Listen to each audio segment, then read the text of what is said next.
Hey, and welcome back to the Heavy Sweater Podcast. My name is John King, and I just want to start this week's episode off by saying a huge thank you to everybody who listened last week and everybody who's let me know they've listened and all the feedback that I've been given. It's fucking awesome, and I'm so stoked that everybody seems to be excited for the idea of this platform for the Brisbane heavy scene. And this episode's coming out a little later than last week's episode, just because it's been like a crazy big week for me, recording 2 episodes of the podcast earlier this week, and then doing some other stuff that I'm not going to talk about at the moment. Soon, but not just yet. So yeah, hopefully when I figure out all my time and stuff, that we'll settle down on a day. It'll come out the same day every week, and yeah, either Wednesday, Friday, or Saturday, I guess, depending on my time, really. But yeah, for this week's episode, we have Gana from Harobor the Code, and he's a fucking sick dude. He's solid as fuck. He's welcome back whenever he wants, and that might be sooner rather than later. But yeah, we get into his beginnings and early days of Harobor the Code, and the future of Harobor the Code, and some of the shows they've played that are his favourites, and we talk about some shows that are not so favourable for both of us. But yeah, this is Heavy Sweater episode 2 with Gana of Harobor the Code. And with all that being said, it's Saturday, and you know what that means.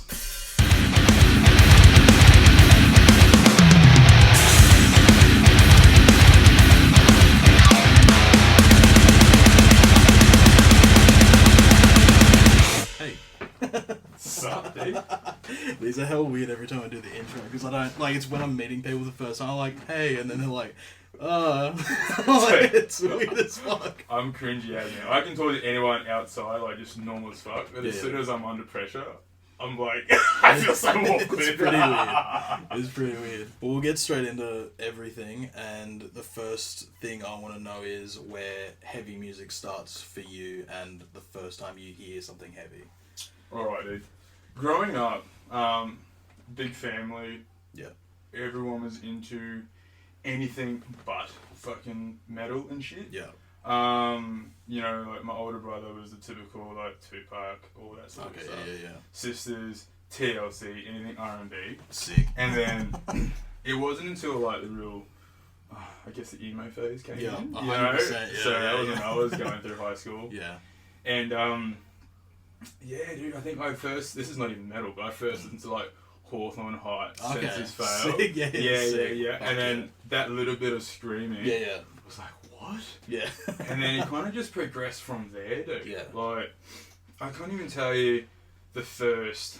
Well, no, maybe I can. So it would be Old Architects. Okay. Moths to Flames. Yeah. Of Mice and Men. Fuck yeah. They were the 3. Warped Tour 2012. Yeah, dude. Even A Day to Remember, more so especially Moths to Flames. Yeah, they're fucking so sick. Oh, dude, that aggression. Yeah. In my opinion, one of the few bands that have actually maintained that level of just. Yeah. You know what I mean? Yeah. And then it was just like that, dude. Before I knew it, being a drummer for my whole life, hearing the screaming, tried screaming, was absolutely shit at the start, still shit now. But I don't know, it just got to the point where people were like, dude, you should just try and scream. Yeah. I've been drumming for so long, do something different. Sick. So I started trying to scream to Moths to Flames, Architects, Daybreaker album. Okay, yeah. Even Straight from the Path, dude. Fuck, Earth Stray is so sick. Yeah, anything with just that aggression and attitude. Yeah, fuck yeah. Tried my best to sound similar, but at the same time sound like me. Yeah. And then it just kind of stuck. And I think even then, as Harobor the Code have just started writing more and more music, we've always just decided to get heavier and heavier. Yeah. So now, what I listened to back then, apart from I still do Moths to Flames, I still crank them as much as I can. Fuck yeah. But I'm trying to get into the more deathcore type of vibes. Infinite Annihilator, Chelsea Green, sick, stuff like that. Yeah. So to help writing. With that? To help with writing. Well, just to try and get as heavy as possible. Okay, you know what I mean? If I keep listening to bands like Straight from the Past. Yeah, you're gonna lean more towards that. Without realising it, Yeah. I'm gonna, So, that's what I'm trying to do. But to answer your question, how it all started before getting just derailed. It's all good, man. It was really like the emo phase. Yeah, dude. fuck I yeah. still listen to emo. Yeah, same. Yeah, that's where it starts for me too. The Used. I've seen the Used, dude. Okay, so I wish I said the Used because then now you probably think that I'm just saying this. No, they're the pinnacle of emo. Oh. 100%. Oh! Yeah. The Used self-titled album. The best. I think it's actually the CD in my car as we speak. yeah. And I still listen to CDs. Yeah, same. I've got a big box of CDs, and I still hit up JB Hi-Fi. I'm like, I've got to get that on CD. Oh my god. Yeah. The people, so my closest friends, and it's funny you said the Used, because I fucking wish I said the Used. Honestly, Yeah. I just wasn't thinking, okay? But That's all good. Yeah. The Used, see with the Used, Burt McCracken, his screaming is fucking... So good. It's so good. Yeah. But see, when you hear the Used, you don't exactly think of like heavy influence. No, you know, you just think of like teenage angst, just Yeah, growing yeah, up, man. yeah. Like going for a skate, looking at those Yeah. boards behind you. Deftones and the Used Yeah. are my two. Oh, and Incubus Okay. are like my three, like most influential Fuck yeah. fucking artists. Like Yeah. I Would Not Be Here, even Under Oath. That's another one. Those four, I Yeah. Would Not Be Cool. Here. Killer In terms bands. of in terms of learning to scream, Yeah. they weren't the ones. Okay. Yeah. But in terms of music in general, Yeah. oh dude, I'd be fucking. I wouldn't even be here if it Fuck wasn't yeah. for fucking that sort of Yeah, music. yeah, dude. yeah. You know what I mean? That's sick. I feel like there's a lot of people around our age group that like, because emo was so big at the time, Yeah, dude. and like people jump in on different bands, but I am like 100% the Used. The Used is the pinnacle of emo, and then like pre Black Parade, My Chem, Yeah, and then like Hawthorne Heights yeah. and all that, like fucking what's the other band? Sunny Day Real Estate. Yeah. They were Sunny Day Real Estate. They had that song with fucking You ever see that Foo Fighters doco? I think I have. Yeah. They were Was that Sunny Day Real Estate? I think that is. I think I mean. Fuck. What's the other one? There's a band similar named. Okay. It might, Either way. Yeah. Yeah. But the Used are definitely the pinnacle of emo music. Not Taking Back Sunday. Yeah, that one. Yeah. Yes. Oh, Yeah. Taking Back Sunday, dude. Oh my god. Yeah. Fuck yeah. Emo music's sick. Dude, you know what? And I'm not bagging out like the music these days. Well, I am bagging out. It's fucking shit. But I'm not. You know, I am, but I'm not. At the end of the day, it's someone being creative. Yeah. Like studying at SAU, doing the diploma there and shit. Okay. You're surrounded by creative people. Yeah. And you shouldn't shit on people because you don't like their shit. Yeah. You know what I mean? So, although I'm shitting on it, I'm really not. I'm trying not to shit on it. that's You know, fair. I appreciate their efforts and their ability. It's just different. Yeah, it's fucking different, dude. But the music now compared to the music back then, like the whole emo thing. Yep. You know, the people who don't get it, the best way to explain it is that it's just someone expressing themselves. Yeah. The whole emotional thing. Yeah. They're just fucking. They're in a band, 4 or 5 dudes or chicks playing instruments. Yeah. Singing / screaming about how they feel. Yeah. Whether we like it or not, Yeah. those guys are still playing a guitar. Yeah. They're still drumming. Yeah. They're still singing. Yeah. That's ability and that's talent that we should appreciate. 100%.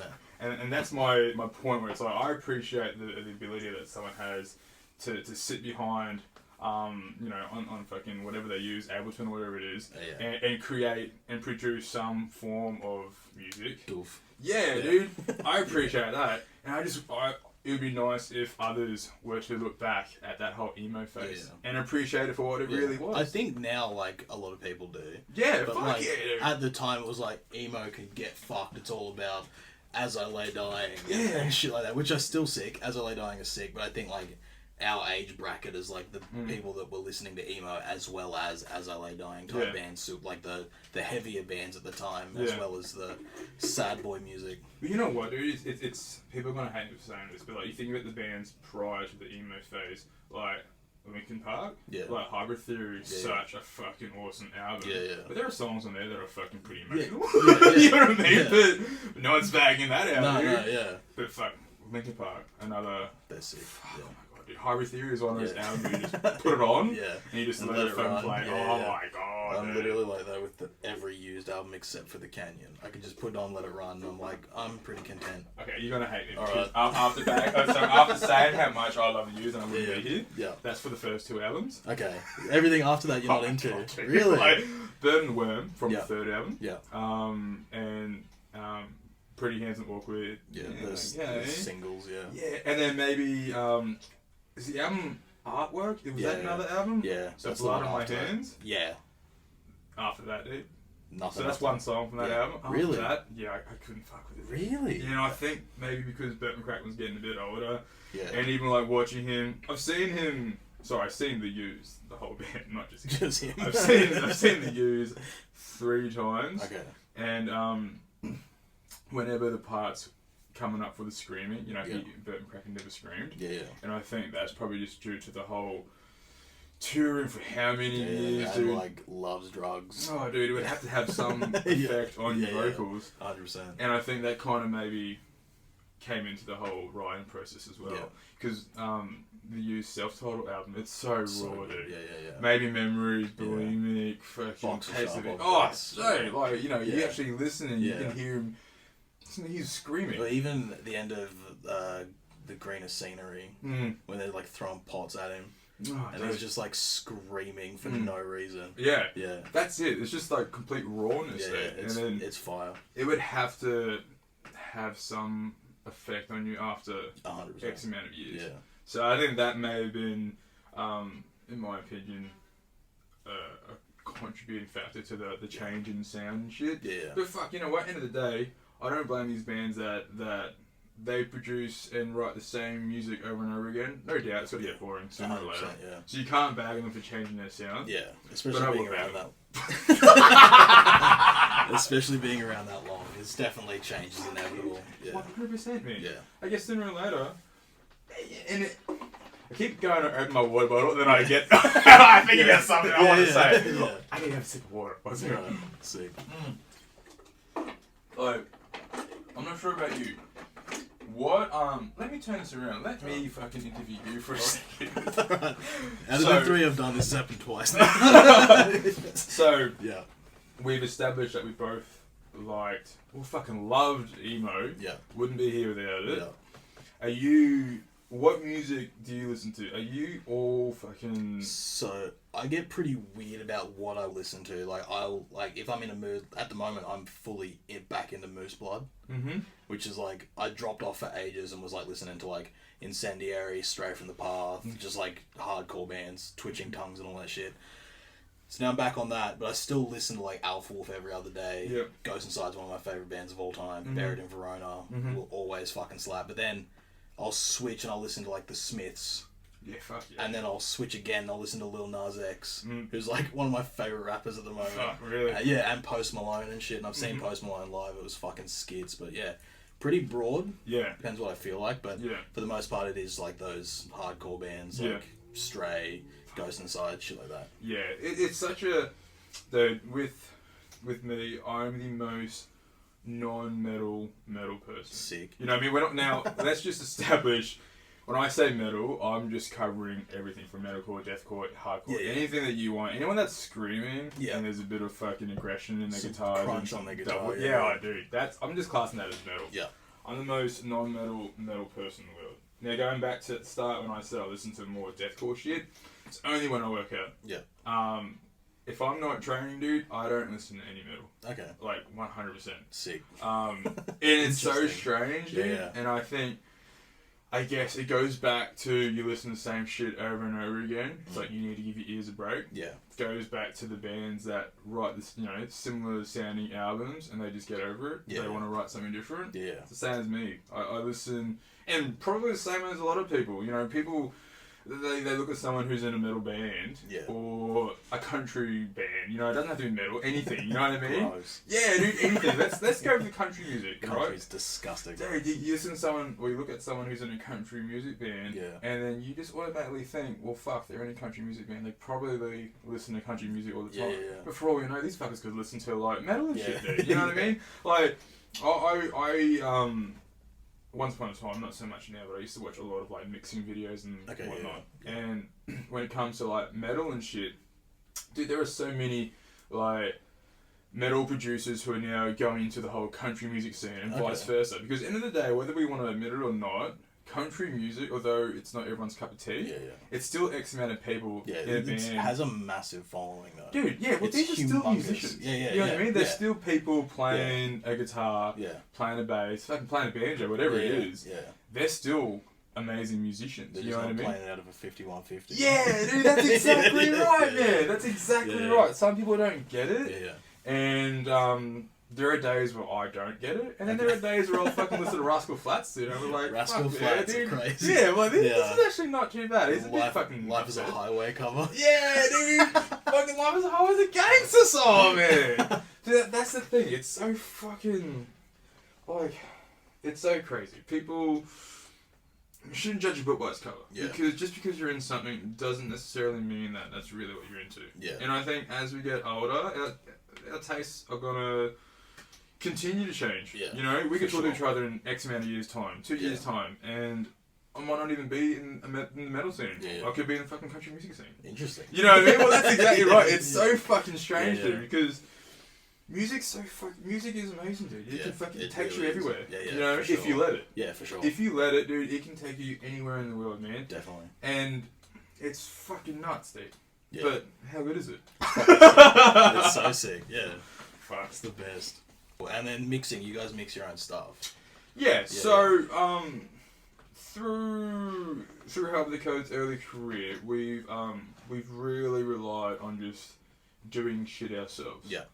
There was one time we recorded with Core Studios, I think they're called, down Gold Coast. Okay. I think Nick Carpenter is the fella's name. Okay. And that was really one time. Other than that, we've done shit ourselves. Yeah. Even from the music videos. The last 3 music videos I've directed and what the fuck you call it? Just pretty much did everything, the editing, all that sort of shit. Fuck yeah. I've had a good mate of mine, Lyndon, help out.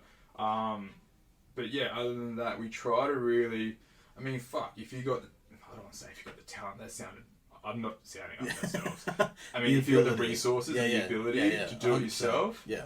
End of the day, man, money's fucking hard to get sometimes. You ain't millionaires, eh? Yeah. And although we want to support as many people as we can, sometimes it's just more cost effective to do it yourself. You know what I mean? There are fucking people out there that create the most fucking gangster music videos out there. Yeah. But fuck me, end of the day, if I don't have $2,000, I don't have $2,000, dude. Exactly, If I can go out there and buy a used camera for like $600 and invest in a decent lens, and then for $1,100 be able to make as many videos. Fuck yeah, dude! Compared to $2,000 to make one. 100%. Sometimes, man, shit happens. You got to do what you got to do. 100%, man. Yeah. So I think that's like the game changer with bands now is that they've realized that you can't just be like, oh well, how much is a video, and then find out and be like, oh, we just won't do one then. Yeah. So you kind of need that visual content to go along with your audio content to get your band further. Yeah, man. Like, I'm not gonna lie, dude, and I'll ask you the same question. If a band that you don't know releases a song, is there a bigger chance that you're gonna listen to it just with no visuals, or is there a better chance that you'll listen to the song if there's a music clip behind it? When I was younger, I'd say there'd have to be a video for it as well. Yeah. But now I don't really have time to watch music videos as much. Yeah. So but then I check on while you're driving or something like that. Yeah, if there's something that comes out, I'll be like, alright, I'll just download the whole album. Yeah. I'll listen to it later. Yeah, fuck yeah. Me, dude, I'm the opposite. Yeah. You know what I mean? I'm one of those guys where I don't fuck with Facebook. Yeah, that's fair. I have a Facebook. Yeah. I never use it. That's fair. I only share when I have to. Yeah. I went on my fucking, you know, you've got like that weekly fucking thing and tells you how long that you've been on it. Oh, okay, yeah. Dude, when I looked on it last, I wonder if I can pull it up now. Last time it told me like 7 seconds per week or something. I'm actually curious now. I want to fucking know. But yeah, I'm one of those people where if there's no visuals, my attention span's fucking pathetic, dude. I think a lot of people are like that now, which is why TikTok is fucking huge. Yeah, and so, I can't fuck with TikTok. Like, man, look, one thing I do fuck with is Instagram. Yep. So if you got Instagram, give me a follow. But that's another visual platform as well, though, where you need the visual content to accompany your audio content to promote. Dude, so the thing with whatchamacallit, fucking Instagram and shit. Instagram, you can post a video or a photo, and that's the main thing. Yep. You know, that's the center of attention. Yeah. When it comes to Facebook, there's like all your it's basically a written platform. I really don't give a fuck what people are thinking, to be honest, man. Like, I sound like a big fuckwit, dude, but I'm just being honest, man. I don't care. I don't care if people are having a, like, fucking whatever it is. Yeah. I don't care if you're fucking drinking a Red Bull, man. You know what I mean? I'm not going to post about it. No. And you come across that shit on Instagram, you know, yeah. obviously. But you come across that shit anywhere. Yeah. But on Instagram, you know, the fucking one photo of a Red Bull can compared to other content is okay. Yeah. But on Facebook, in my opinion, I probably shouldn't say this because I haven't been on Facebook in so long, so it could have changed. I don't know. Well, back when I was on Facebook, dude, it was just fucking having a bad day, eating a cookie. Oh, yeah, no. Fucking, what's everyone doing? It's not like that now. Oh, it's not like that now? Oh, well, I'll stop talking. What's it like now, then? It's kind of just like, my Facebook is just either like people promoting their like bands and stuff or like a lot of cooking videos. Maybe I just got the wrong fucking people on Facebook. Yeah, I think your algorithm's fucked. Oh, dude, everything's fucked. Everything in my life is fucked at the moment. Oh, dude. Well, I fucking take that back. Sorry, people. People who use Facebook, I apologise. I'm sure there is fucking reasons to use it, and I'm sure it can be great. For me personally, not my cup of tea. That's fair. That's completely fair. I want to find this fucking thing where it tells me where, I did it fucking ages ago, dude, because whatchamacallit, when we had, I have to find a fucking way, dude. When we had our manager, who I'm still really close mates with, when we got it, I was like, since we've got you, can I delete my Facebook now, because, you know, you can take over the socials and shit. Yeah. And that's how I came across it, because I was trying to, like, build up this case on why I could delete it. And I was like, I've only been on it for 3 seconds this week. I really don't need it. Can I please delete it? Reply back, no. I'm like, Jesus, I've already deleted it. That's funny as fuck. Oh, dude. Those are the days. So, you guys started in like 2019, you were saying earlier. Yep. And that was just after I dipped out with my old band. I think our last show was 2018. Yep. And I think the music scene changed a bit after that to where it is now, and even when you guys started. Where, like, when I was in it, it was, like, the fucking dying days. Yeah. And, like, the only time people would come out to a show was, like, if there was an international headliner coming through at Brightside. And how's that changed since you guys started to where you are now? Alright, well, it's interesting because prior to starting Harbour the Code, I used to live out around Mount Mead. Okay. And I bought property out there. And I was the most antisocial person. I moved out there purely to get away from everyone. Okay. Prior to that, I used to live in Redcliffe, dude, and I was always at the beach with people. I was always down the coast with people, all this shit. All I ever did was eat, work out, surf, skate. It was good. I won't finish what I was going to say, but it was good. And then it got to the point, man, where I was like, I've had enough. You know what I mean? Yeah. I went too hard, too fast. See. So I bought property up in Mount Mead, no reception, no internet, nothing. It was just me, and I bought a dog. I bought a German Shepherd, who's outside as we speak, probably wanted to kill you. You can probably smell my dog. Oh man. But anyway, yeah. So I was like, fuck it, you know, I want something quiet. Yeah. So I went out. I lived there for a few years. And I basically fell off the face of the earth, dude. Okay. No one, I legit, man, I cannot be any more serious. I just stopped talking to everyone. Yeah. Even like, I pretty much stayed in contact with 2 of my best mates. Okay, yeah. Who I've been mates with since I was like fucking 13. Yeah. Cut a long story short, sold my property, came back here, and that's when I was talking about how, well, people, you know, they know me as a drummer, and then out of nowhere, all of a sudden, I'm screaming now. Yeah. So they're like, why don't you just fucking start a band, dude, and start screaming? Yeah. So I was like, well, fuck it. you know what, I sat on the idea for ages, right? Yeah. And I was just basically a little bitch, dude. I was like, I don't want to do it. People hate me, you know? And I'm being honest. Okay. Fucking, dude, fear of failure is so fucking real. It's pretty hard to it's take so on. bad. Yeah. You know? Anyway, cut long story short, I pulled my finger out and I was like, fuck it, let's just do it. So I made a Facebook, I made an Instagram, put ads out, and I put a video of me screaming. There were definitely a few people that hit me up. Yeah. And basically I went with Navid, who was my original guitarist. We wrote material for a year, maybe even more. I can't really remember. Yeah. Basically just trying to find the members. We took our time, you know what I mean? Because nothing much was really happening. Yeah. And I didn't really know that because I came out from fucking 5 years of living under a rock, dude. You know, so I'm just going off the info that was being told to me. By several people. Yeah. No one in particular, but several people. Yeah. And writing, meeting people, members joining, members leaving. It was around September 2019 where we had our first show. We finally found the lineup that we were happy with and that we were gelling with. Yeah. And that was different bassists, different guitarists, different drummers. You know, it got to that point where it's like, fuck yeah, we're happy, let's do it. We played our first show, Wallapalooza, September 2019.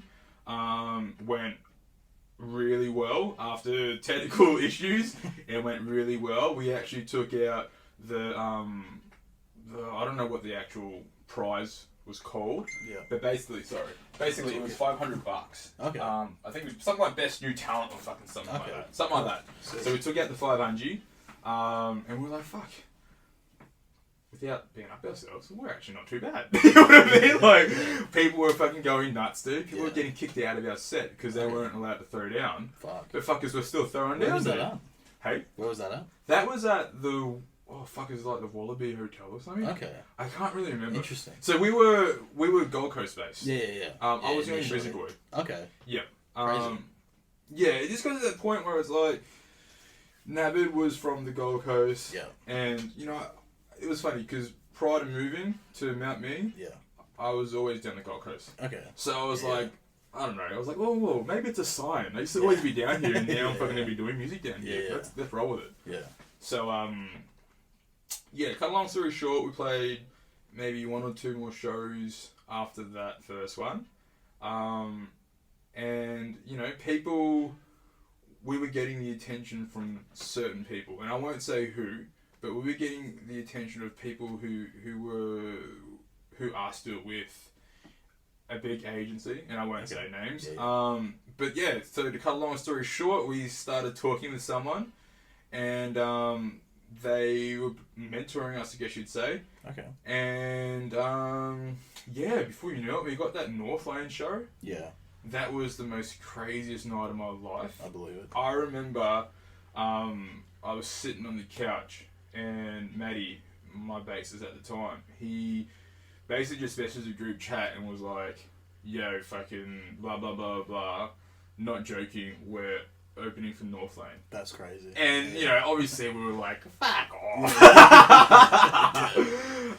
But no, it was legit. And leading up to that, man, I didn't sleep.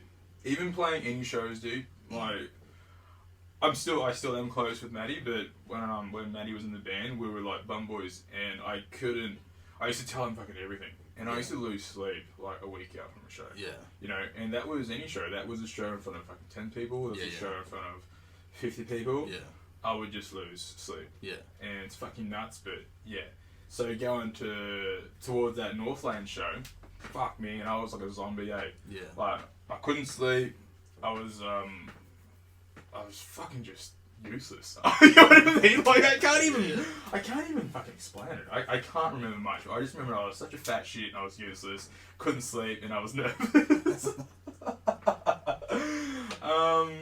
And then we played North Lane. Those boys are so nice. They welcomed us with open arms, and it was such a good time. The boys from Gravemind were fucking legends. As far as the show, like, people can't see us, but I've got photos of the night. Yeah. fucking huge turnout. Massive. Jumped off the stage, dude. Stood on that barrier, which is the photo beside it. Yeah. Stuck my fucking spread eagle out, dude. I felt like the biggest boss. It was fucking nuts, dude. You know. Yeah. People were coming up to us after the show, because that was like maybe a third show, dude. Okay, that's Literally our wild. third show. That's wild. Yeah. So people were like, "Who the fuck are you guys?" Blah Yeah. blah blah. You know, and it was that. It was like, man, we've just got onto the scene, dude. Yeah. You know, we're fresh from fucking Goldie, blah Yeah. blah blah. Jump on fucking Facebook, jump on Instagram, do all that shit. Follow us, like us. Yeah. Be our mates. You know what I mean? Like, Yeah, we're just yeah. fucking dudes, man. Yeah. So let's talk about any shit you want. Yeah. Crazy night. We fucking whatchamacallit. I remember after that show we played a support show for I think they're called Freaking Unleashed. It's like the Korn cover band. The one that Jesse from Dark Yeah, was doing. he's a legend. Yeah. Yeah. We supported him, his band, his tribute band, Okay. cover band, and they were fucking awesome too. Without getting Yeah. sidetracked, they were fucking gangsters. Oh my god! The first one they did was with my buddy Wade, who Yeah? is the vocalist in Virtues. Okay. Oh fuck yeah! Yeah, and they played a show with Dark Cell at Crowbar, and I came out to that. It was fucking wild. Dude, they were Yeah. really good. They're so sick. Yeah. Fucking yeah. hell! I've never seen. What do you call? Is that a tribute band or a cover? Like, what do you No. call that? I'd call it a cover band, like his Korn cover band. Yeah. Yeah. Dude. Yeah. Fuck anyone who's listening. Fucking they are legit. Yeah. And I didn't know Yeah. what to expect. Yeah. And fuck, not only are they good, but he's actually such a fucking nice dude. Yeah. Fuck yeah, I can't say enough good things about them. Anyway, Yeah. we played that. I want to drink water, but I'll put it back down. We played that, and then I remember after that North End show, we played that show, and then after our set, I was selling merch, and I remember a young dude came up to me and was like, and he was actually with his old man, and he was like, you know, wanted to buy some shirts and stuff, and I remember he was he was a special dude. Okay. And seeing him with his old man, dude, it was such an emotional thing, because I spoke to his dad and he was like, yeah, my son has been begging me to come out and see you guys, and he actually messaged us earlier in that night. Prior to the set, we got a message on our Facebook page and it was just like, hey, what time's your set? Coming out, blah blah blah blah. Yeah.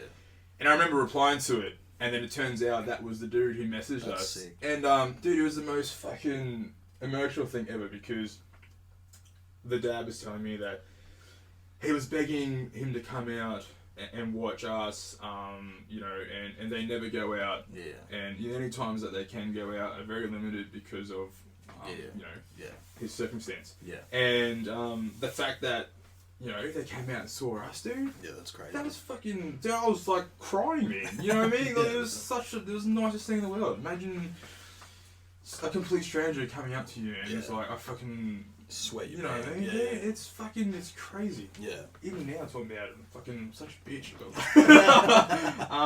that's Yeah. sick. And that was pretty much after that Northland show, because we were exposed to such a big crowd. Yeah. We gained fans from that show. Yeah, which is a great thing that they do, and Alpha Wolf do it too, and Justice for the Damned just did it. They give all these like smaller bands an opportunity to like, hey, we're big enough for like these venues, you bring it, and we'll bring the people. Dude, that's the best thing. Like, end of the day, and people always say this, and it's true to an extent, there's no money in metal. There's no money in metal at all. Yeah. You know what I mean? There's... You gotta be on the road for your whole fucking life. Yeah, to make a comfortable living. Fuck yeah, dude. Not even extravagant. Yeah. Comfortable at best. Yeah. So, if someone was to offer you $1,000 to play in front of 10 people, or $20 to play in front of 500 people, I'd take the 20 and 500 yeah, you'd be every day. fucking stupid if you took anything else. You know what I mean? Yeah. And I think that's... I don't care about money, dude. Yeah. Anyone who's in this for money is maybe needs to think twice. Yeah. They probably shouldn't be around. Yeah, dude. So, I think seeing that from these big bands is the fucking best thing. Yeah. You know what I mean? Yeah. And it's that second chance too, because you know what? let's be real, these bands that are doing it, they're the big bands. Yeah. They'll make a bit more money because they Yeah. don't have to have as much of to share the money with Yeah, these yeah. smaller With bands. Yep, and then these smaller bands are also now getting exposed to such big crowds, Yeah. more people. Yeah. So everyone's fucking winning. Yeah. The headliners, they're getting a bit more cash Yeah. because, let's face it, they were relying on touring and shit prior to COVID. Yeah, yeah. And so when COVID came, that source of income was taken away from them. 100%. They're the ones that have done and I'm not saying that other bands haven't done the hard work for years. Yeah, yeah. But they were the bands that were really relying on touring. Yeah. That was taken away from them. They're coming back. They need to make some money. Let them do it because they're our favourite bands. Yeah. Without them fucking earning a living from making music, they're not going to be around. No, you know what I mean? And it's harder for the smaller bands to come up to their Fuck level. yeah, dude. Yeah. So we need more of that shit. And it's the fucking best thing. When I saw these big bands getting more of the local bands on their lineup, it's the fucking best thing, dude. Yeah, it's sick. But yeah, getting back on track. North Lane, the fucking Gangster Corn tribute band. And then we had Rockstock Riot, which is a festival that was, I think it was the first time. It was the first time ever that festival was here.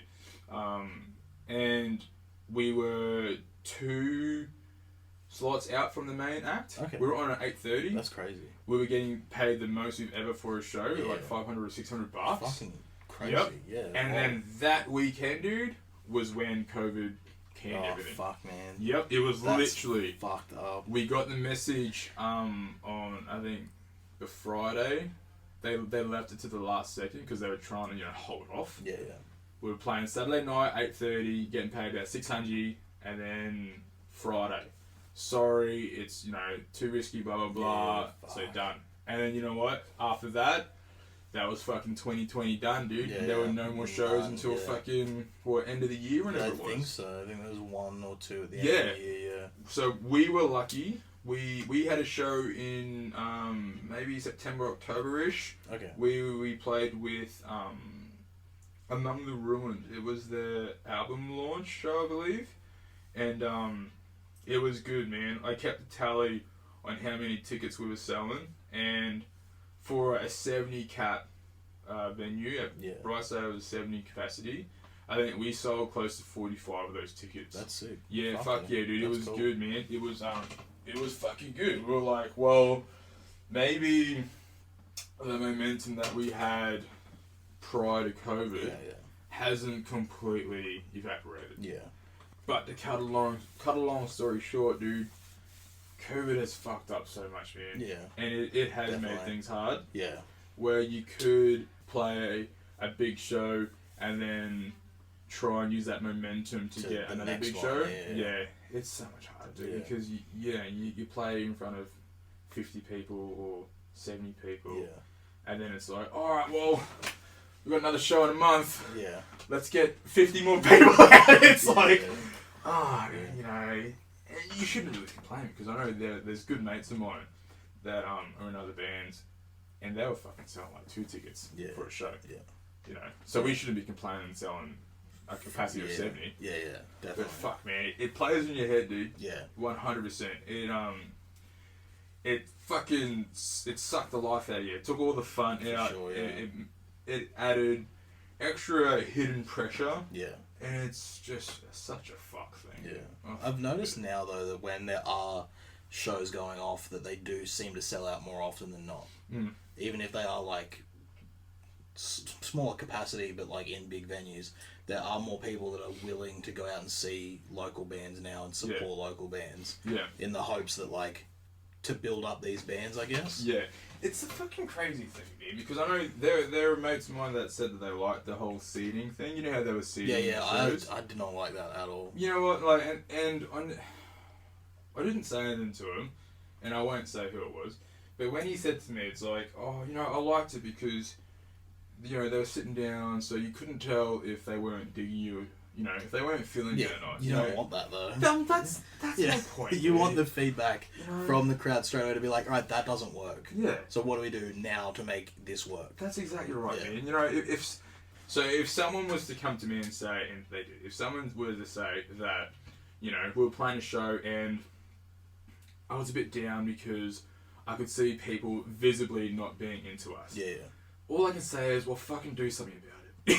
You know what I mean? Like, maybe try a little bit more on the stage. Yeah. Maybe work on your stage presence. Yeah. Do something. Yeah. Don't give up. It's not as easy as like go up on stage and be like, all right, this is what we do. We just stand here and play instruments. It's like, it's a show. It's technically entertainment. They're paying for a show, so give them a show. Fuck yeah, dude. And I love these guys. So and if I were to say anything like that to them, I've said it with love. I'm not saying it to be a fuckwit. Yeah. Sometimes who's a better mate? Someone who tells you straight up that you need to fucking change it. Around the bush. Yeah, fuck yeah, dude. We need more people. We need mates that tell you straight up. Well, yeah. Pull your Otherwise, finger out, if there's no criticism, then there's no growth. Fuck yeah, dude. And then, like, how is somebody supposed to get to the next level and chase their dream as well if they're not listening to the feedback they're going to get, or the visual feedback of somebody not 100%. Not participating, the folded arms at the back of the room. Yeah, you don't want that, dude. Yeah.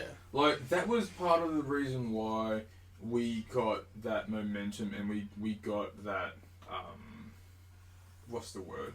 That reputation. It's not our music, it was our live show. You know what I mean? Like, I said at the start I was a bitch and I would lose sleep a week out. Yeah. That's facts, dude. I did. And that's because I was putting so much pressure on myself. Yeah. But when time came to play a show, I'd wake up and it's fucking tunnel vision, dude. I know what I need to do. Yeah. I go out there and I fucking do it. Yeah. You know what I mean? And if I were, and this was legit, dude, and there's fucking live videos out there of us playing shows. If I were to see some dude fucking just standing at the back with their fucking arms folded, I'd fucking single them out. Yeah. And be like, you don't have to be in the pit, but look fucking alive, mate. You fucking give me $10. Yeah. At least have some fun. Yeah, well, if they're paying that to go to a show and just sulk at the back of the room, why go? Yeah. Dude, like, we are not asking people. Yeah. There has been times where I've told everyone to get in the fucking pit, and I apologise to people because as you look back, you're like, maybe, like, I've gone to a show and I just want to enjoy the show. Yeah. I don't necessarily want to go out and punch people.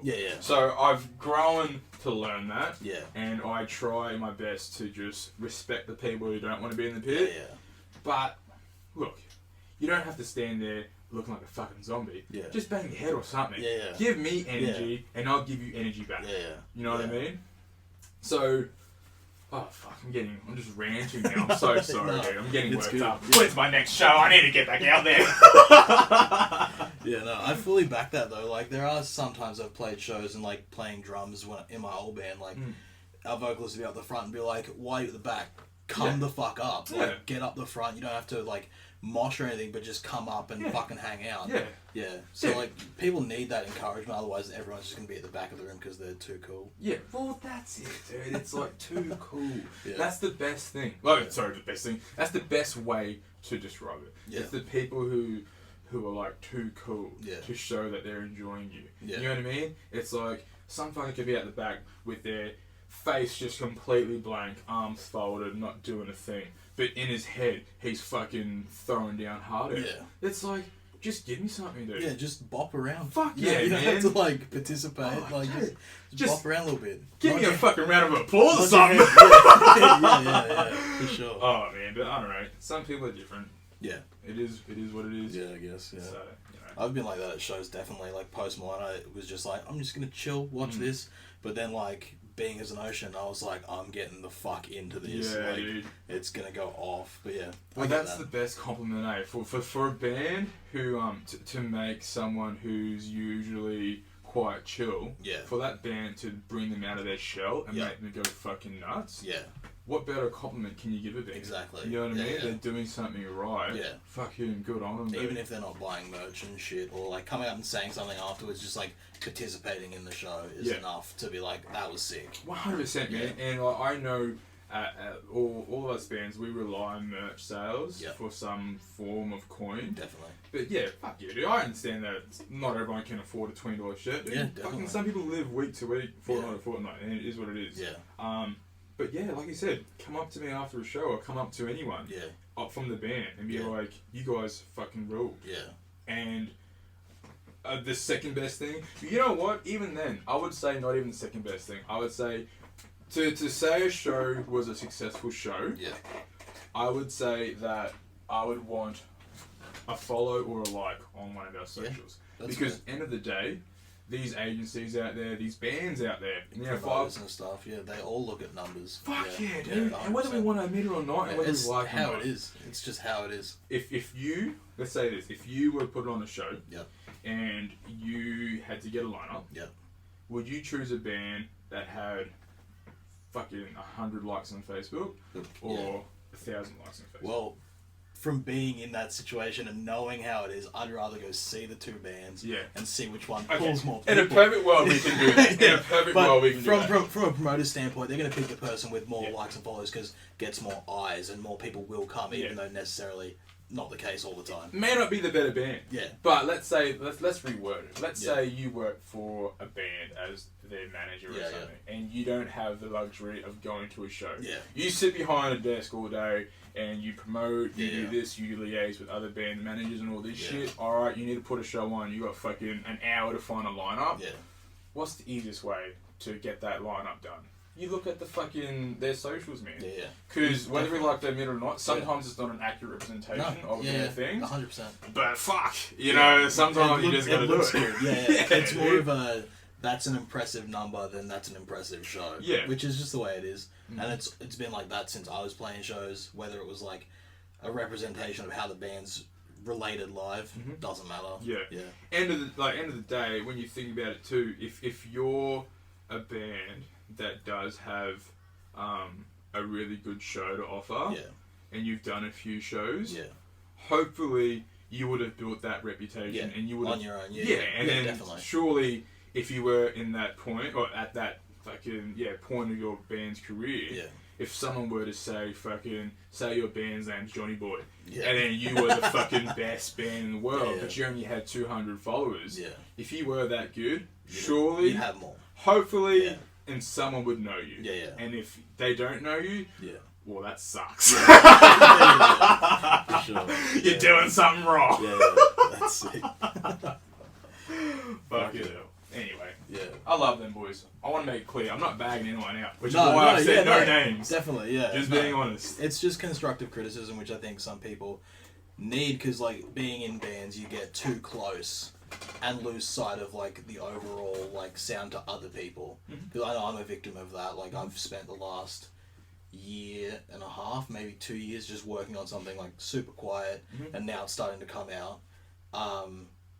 That like sometimes I am too close, and I have to like show my partner and be like, "How is this?" And then she's like, something even little like drums need to come down, vocals need to come up. I'm like, "Fuck, why didn't I think of that?" And then try it out, and it's like, "That's perfect. That's absolutely perfect." So I think some bands need the constructive criticism to be like, "Hey man, like, just like a little, not like aggressive or like nasty." Like thing to say, just like a constructive criticism. Like, let's say it like this: if you've got 5 people in a room and you show them some product, right? And all these 5 people are like, "Yeah, that's fucking gangster," blah blah blah, right? And then you take it out elsewhere, and the next thing you know, 100 people shit on you. You'll go back to those 5 people and be like, "Why didn't you tell me?" You know what I mean? So for sure. Fuck.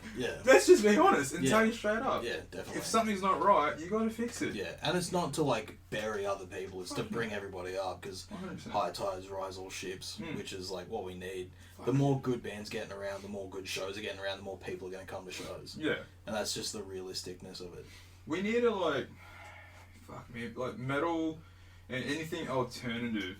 We need to expand that to more people who aren't aware of how good it is. You know what I mean? Like some people, we have this fucking like, they have this fucking idea that, you know, metal is just fucking crazy people punching each other and just loud noise and or shit. Inaudible vocals and shit. It's really not, man. No. If you actually just listen and maybe you actually pull lyrics up if you can't understand the vocalist. Fuck man, 9 times out of 10, it's a fucking old mate's either telling something about himself that's really fucking it's either quite deep, touching, you could connect with, or it's a fucking story that's like will blow your mind. Yeah, for sure. You ever listen to like Oh Sleeper back in the day? No. Oh, okay. So when we finish here, go listen to like Oh Sleeper were like part of that you know when there was like this big surge in like Christian metal bands and shit, like Devil Wears Prada, August Burns Red, As I Lay Dying, Under Oath. Under Oath, Yeah. dude. You know, all these bands that you wouldn't even know that are Christian metal. Yeah. And that's not a bad thing. You can be Christian. You can be whatever you want. Yeah. But yeah, they fucking Oh Sleeper, dude. Okay. Oh my god. One, they are fucking just like holy shit, like intense. Sick. This is their oldest shit, maybe like around 2009, Okay. 2000, maybe 11. Yeah. Listen to Hush Yael. Okay. Yael? I'll tell you after, right? Yeah. It will fucking blow your mind. It's Sick. literally a story Okay. of like a family, I guess maybe in Israel or something, being hunted. Okay, fuck. Wow. And it talks about how like, I can't even fucking bring up something else. Let's segue into something else, and I'm gonna pull the fucking lyrics up. Yeah. And then we'll come back to it because Well, I need to tell you how intense it is. Even to branch off from that, there's a Being as an Ocean album, which are one of my favorite bands. They put out their third album, and it's a concept album, but it's essentially 3 different stories throughout the album. Yeah. Where the first 3 songs are about a friend of his and his like weird relationship with his dad. The second one's about them in like Europe somewhere meeting like a Christian guy. They're a Christian band as well. Yeah. And then the last 4 songs are about a dad that on Christmas kills his entire family. That's fucked up. It's insane, but it's from the perspective of one of their friends on a ride along. Yeah. And like seeing that's just every day. Yeah. For like police, it's fucking crazy. That's the shit that's the thing, man. And people, it's unfortunate that people have this fucking piss poor idea about metal being shit. Yeah. And I understand it's not everyone's cup of tea. Yeah. But fuck, man, don't knock it till you try it, Yeah. dude. Nothing is everyone's cup of tea. Yeah. Yeah. And it's just all art, man. Like, realistically, the last one I did of this was with Zashin Wiki, who used to be in Season Unending. Okay. And now he's left music and he's an independent professional wrestler now. Fuck, that's Which gangster. is so sick. So he and I went on like a tangent about that for like maybe half an hour because I froth wrestling. It's just so sick. So you would have caught onto my Divine and get the table Yes, vibe? 100% from earlier. Yes, that was perfect. But we were talking about that and how like that's even a misconstrued art form as well. Because as much as it gets thrown around as a fake thing, it's essentially a live action movie. Yeah, no, you're right. It's essentially the same thing, but because it's the TV product of it is it's fake, all this shit, it gets a bad rap like metal. Yeah. So it's all just art, man. It's just whoever's there to absorb it and wants to take it in. Yeah. You know what? And when you think about it, if wrestling is that bad, then why is it so fucking popular? Yeah. You know what I mean? It's fucking sick. So, like, okay, let me... Okay, look. We're getting into this Well, conversation. I will admit, Yeah. I haven't really been a wrestling fan from maybe... I want to say when I was in grade 8, Yeah, that's fair. 2006. Yeah, that's Prior about- to that, dude. Yeah. As a young kid, Everybody. fucking was a huge wrestling fan. Fuck yeah, every kid is. Kane with his mask on, Yeah. gangster, Yeah. and I will, as a 28-year-old, I will honestly tell you, I still go on YouTube and search up fucking Kane videos. That's very interesting you say that because Zashin's one, he says one of his favorite wrestlers of all time is Kane. Yeah.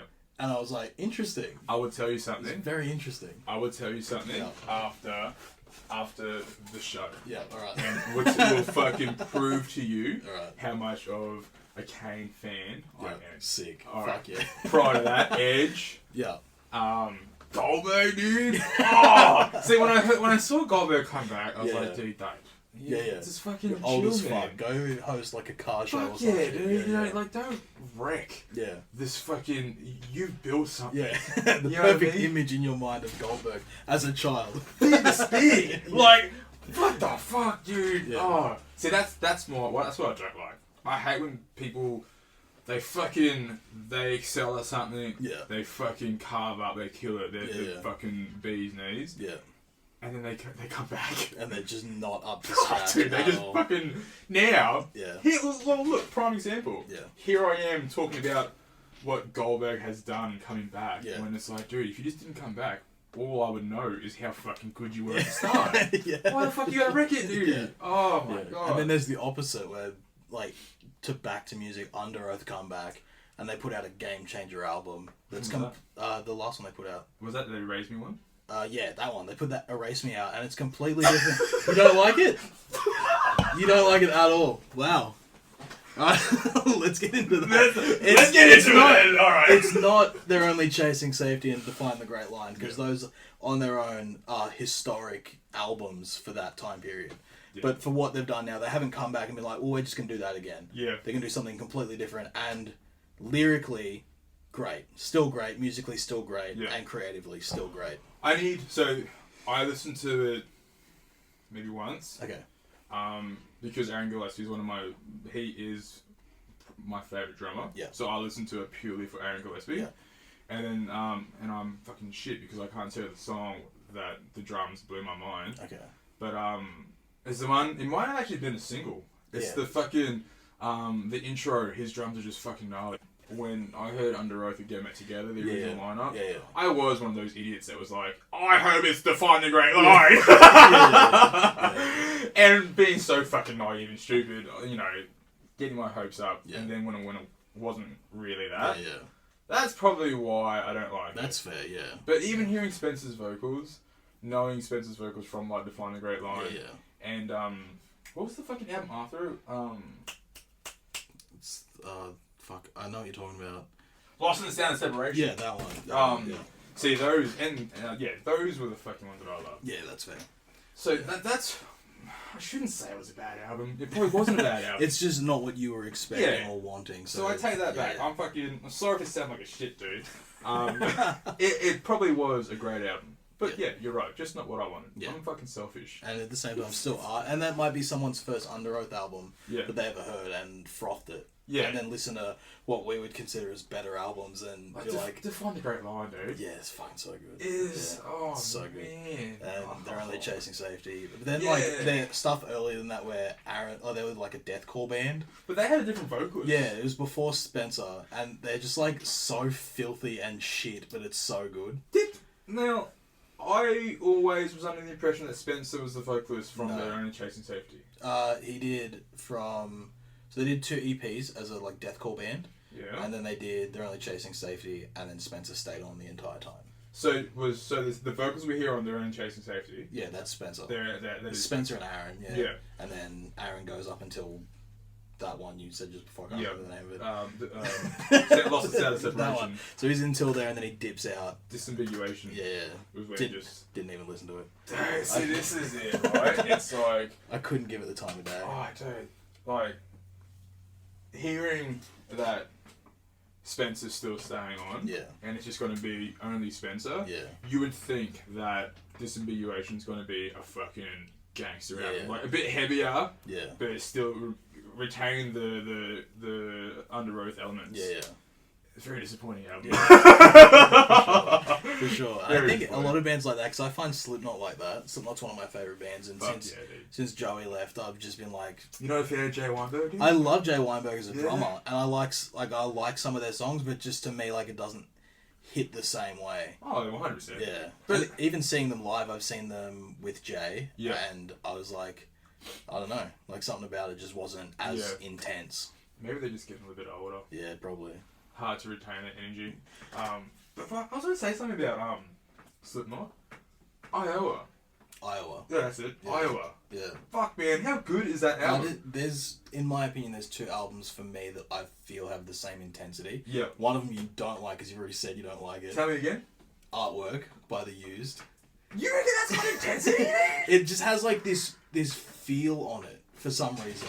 Like, to me, it has this like this darkness overlooming the entire album.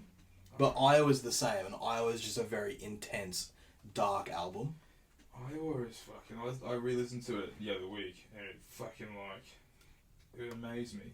What I'm doing, for people who can't see me, is I'm pulling up fucking artwork on my iTunes. I'm going through the songs to tell fucking Johnny Boy, how the fuck is this a dark album, dude? Man, like... Blood on My Hands is gangster. There's, On the Cross, Men Are All the Same, is a fucking banger.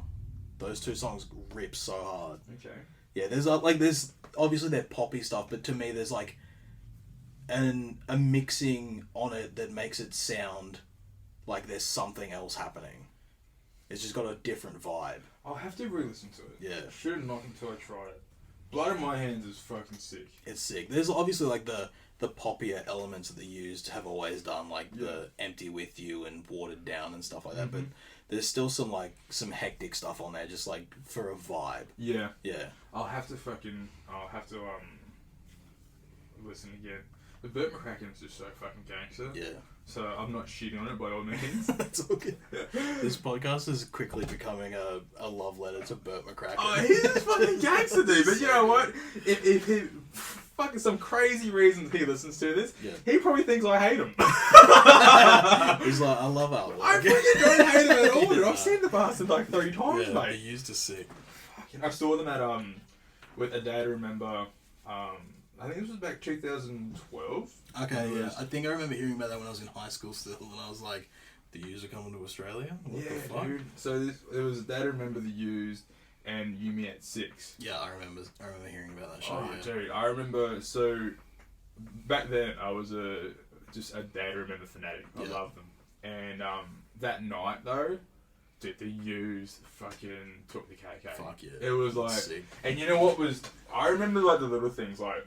I'm not sure if you've been to Edensill. Yeah. So you know how you got the above area where balcony. It's yeah. I remember they were fucking legends, dude. They came out and they just sat amongst people. That's crazy. Just to fucking watch You Me at 6. Whoa. You know what I mean? Yeah, they That's just hectic. fucking just came and sat with random people. That's and crazy. Then that was it, man. And you know, without sounding terrible, it kind of took the attention of You Me at 6 because everyone kept looking up. The Used is there. That's sick. Yeah, and I remember that was fucking nuts. They had like a wall of death and shit. Fuck it was gangster. That's so sick. Yep. And then the second time I saw them, oh fuck, maybe I lied. Maybe I've only seen them 2 times, not 3 times. I made it sound like I was a big fan. I'm only a medium-sized fan. Just a regular fan. Yeah. Sick. The second time was with Taking Back Sunday. Okay. And I can't even remember if there was an opener for that. But it was the Used and Taking Back Sunday. Okay. And I remember when we saw them that time, I took my mate with me, and he had never been to like the Used or anything like fucking of that sort of sound. Yeah. I couldn't even tell you what the dude was into. I couldn't know what dude. Benny, my best mate. One of my best mates. Love you, Benny. Anyway, he had long hair. Okay. And all I remember through the whole fucking set, dude, was just every bastard yanking on poor Benny's hair, dude. And I know. And you know what? It got to the point where it's like I was more cracking up about Benny's hair being ripped off than watching the Used. I'm a fucking shit friend. That's so See, sick. the Used. They've given me memories Yeah. that will keep on forever. That's sick. Fuck So you played drums before doing vocals now. Yeah. And what bands were you in before Harbour the Code? Oh. Were you a big scene rat back in the day? Dude, so, alright, this is funny. I haven't spoken about my fucking old bands in years, ever. So, my first serious band, I was still in high school. Yeah. So, 2009,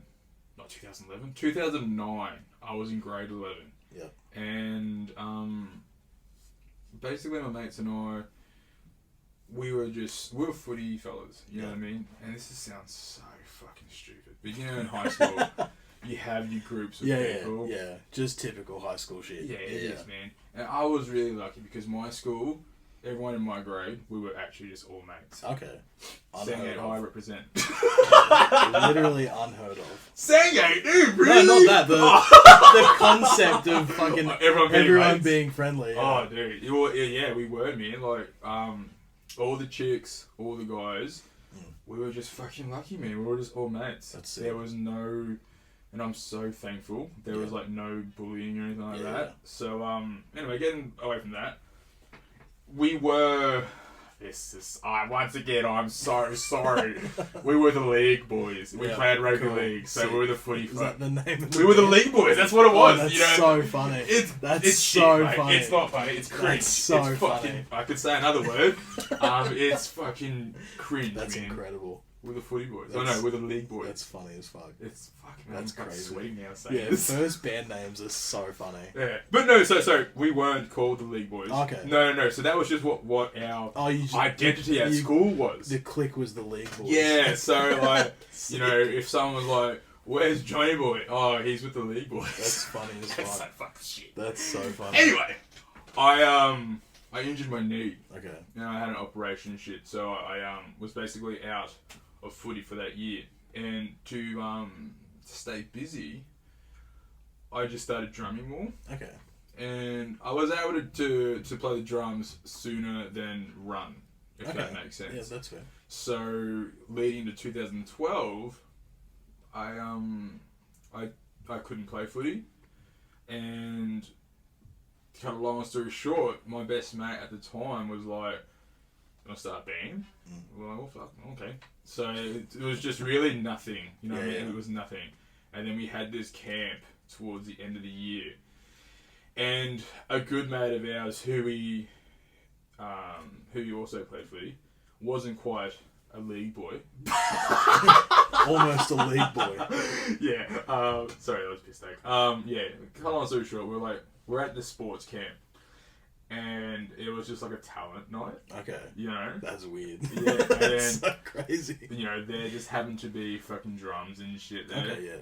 And then we were like, fuck it, let's play something. That's funny. We played Jason Mraz, I'm Yours. Oh, in no. a punk version. Dude. Oh no. So it started off with the that's fucking typical guitar. That's crazy. Yeah, dude, and then you know how cringe it was? I was behind the kit and I was like, 1, 2, 3, 4! No! Fuck! Oh man! Oh my god, dude, it's so Fuck, cringe. that's so funny. Fucking hell, man. Yeah, and then after that we were like, we probably sounded absolute shit. Yeah. But we were like, we're fucking gangster! And we were like, let's fucking do it. That's so funny. And then, yeah, fuck, we finished school. We were called the Esplanade. Okay. The Esplanade. I can't even say it properly. The Esplanade. And I think the story of that name was my mate who I made the band with was with our other mate up the coast. So it's funny. I spent a lot of my time up the coast, and then I spent a lot of my time down the coast. Yeah. So this is up the coast era. Yeah. I'm guessing Mooloolaba Esplanade. Yeah, dude. So basically, my mate was just like, "What's an Esplanade?" And then my mate last year was explaining to him and shit. And then I think Journey to the Esplanade was like hanging around. Okay. And then it was To the Esplanade, or I think maybe it was To the Esplanade was the original name. Yeah. I thought it was Journey to the Esplanade, That's so I started telling people it was fucking That's Journey. so funny. So we were just basically telling all these different people the wrong name. Yeah. Played a couple of shows. Was hit up by a fella from this fucking I don't even know. It's like a management agency or a label. I don't even fucking know what he was, to be honest. Still talk to him a little bit today, but yeah, we signed up with him. He said, "No, change the name to the Esplanade. Just keep it short and simple." And then cut a long story short, we played a couple of fucking good shows. Do you remember Stan Walker? Yeah. Yeah, we played shows with him. Remember Joel Turner, the beatboxer? Yeah. Played a show with him at Mansfield Tavern. What basically, yeah. So basically, what our thing was. Yeah. My vocalist was Fijian. Okay. Yeah. My bassist. Originally, he was the guitarist. My bassist, my mate at the time who I made the band with, he was Samoan. Okay. I'm half Filipino. Yeah.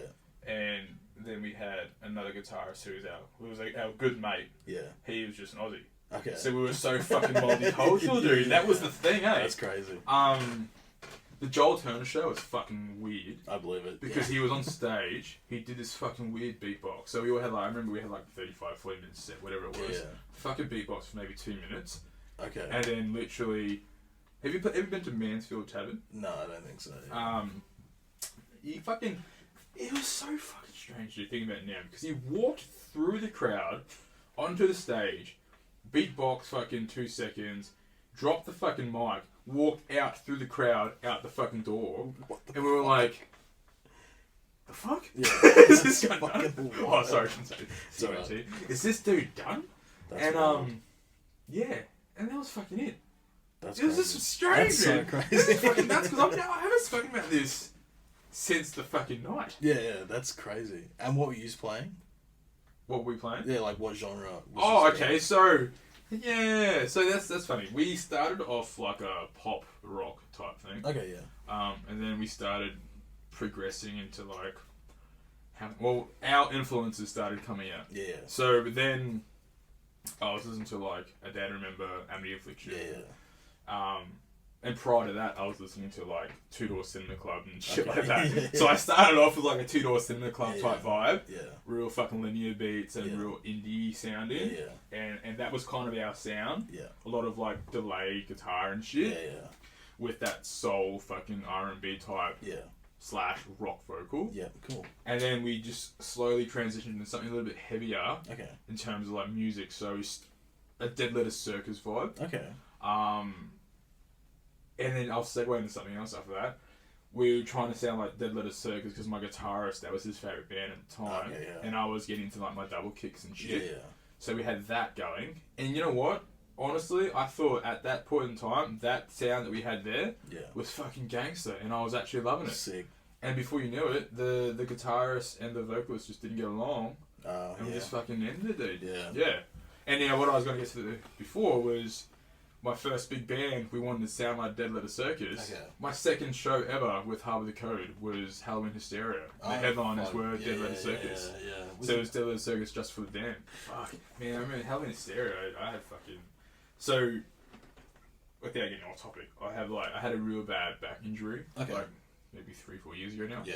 And it's something that's always just, I want to have for the rest of my life. Yeah. And I have to manage it. Okay. And I remember, it's like disc problems. Okay, yeah. And I remember maybe the week before Halloween Hysteria, my disc gave out. Fuck. And and I was shitting bricks leading up the whole time.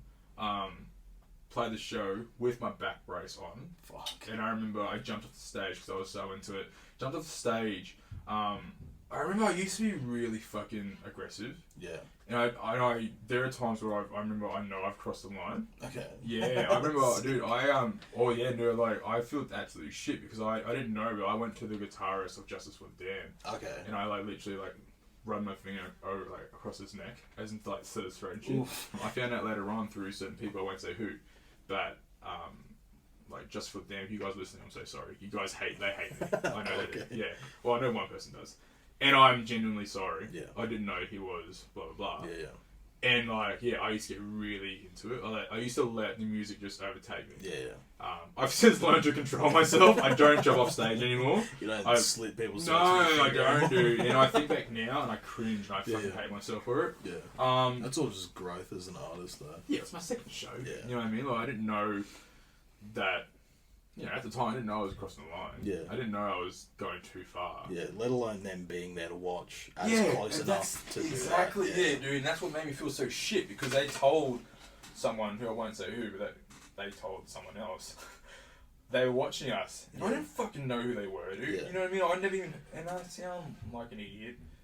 That was my second show from being off the face of the earth for 4 years. Yeah. I didn't know what bands were out there. Yeah. You know, I didn't know who was who. Yeah.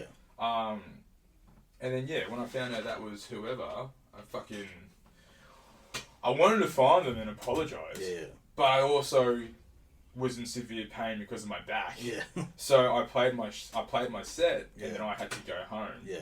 And then I actually took a week off work that week because I was a fucking paraplegic. Yeah. You know what I mean? That's mental. Yeah, so Halloween Hysteria, dude, was actually, for some people who had the best time of their life, one of the worst fucking nights of my life. Yeah, that's fair, yeah. And it's something that, unless I ever play with Justice for the Damned, I'll never get to apologise to old mate. I don't even know his name or anything. Okay. And I'm not being sad, I just don't know who it is. You know, and if they've got two guitarists, I don't know which one that I did it to. Yeah. So, if you guys are listening, I'm so sorry. Fuck me, honestly, it's one of the biggest things that I wish I could take back. Yeah, for sure. So, Isolation boys are playing with them. I'll fucking upset old mate. Find out whoever it was and apologise for me because I feel like a shit dude. Yeah. And I fucking always will. Yeah. And that goes to anyone that I actually fucking... no doubt there's been other people that I've done that to. Yeah, I think it's just you need those experiences to be I probably shouldn't do that again. Well, fuck yeah, dude. Now I've learned. Yeah. You know, and since then, I never jump off stage, man. Okay. And prior to that, I used to do it a lot. Yeah. And people that are fans of us were like, you don't jump off stage anymore. It's like, man, you know what? Half the reason why I used to jump off stage was because we had no fucking room on stage. Yeah. Such small stages, dude. Sometimes it's easier just to get on the fucking ground where everyone else is. And you initially were a 5-piece. Yeah, so now we're a 3 at the moment. Yeah. We've got, I'm talking to someone at the moment for guitar, but we're just taking our time. Yeah. Just focusing on what we've got going at the moment. Yeah. We're really good mates with Babarusa. Yeah. So I'm teaming up with Reese, and he's basically just going to take me under his wing and train me to be my vocals now. Although some people love them, I personally don't really like them. Okay, yeah. I think what I'm trying to do, I'm trying to get that fucking goblin-y sound shit going on, but I ain't doing it right. Yeah. You know what I mean? It might sound good in recordings, Yeah.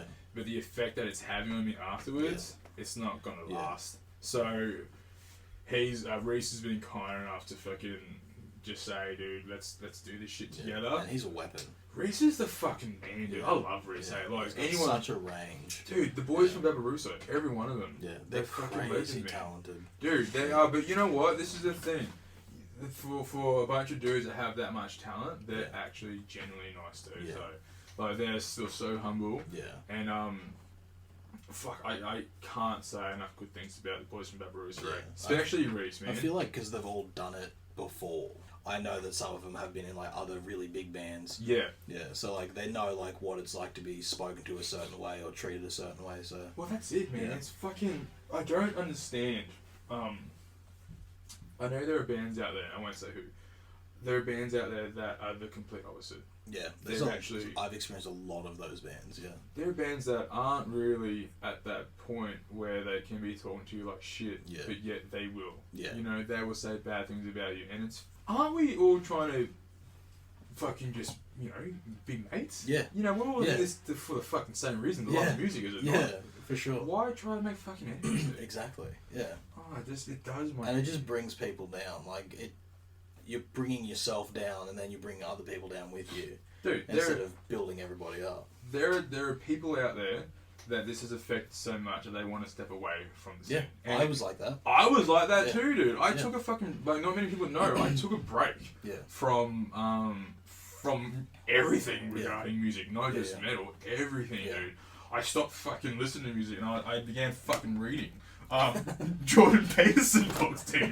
And people are probably gonna hate me now because I'm reading him. But anyway, it's fucking toxic, dude. Yeah, it can be, yeah. But at the same time, like, coming back in this time, it's like the complete opposite. Yeah. It's nothing but positivity and like bands that want to help other people, and it's fucking excellent. That's what it needs to be. Yeah, for sure. End of the day, like, we all want to make mates. We want to make fucking memories and shit. Let's not make fucking bad ones. No, yeah. I've met people from my first experience in the music scene that I'll be friends with forever. Yeah. Like, just 100%. lifelong friends, just killer people.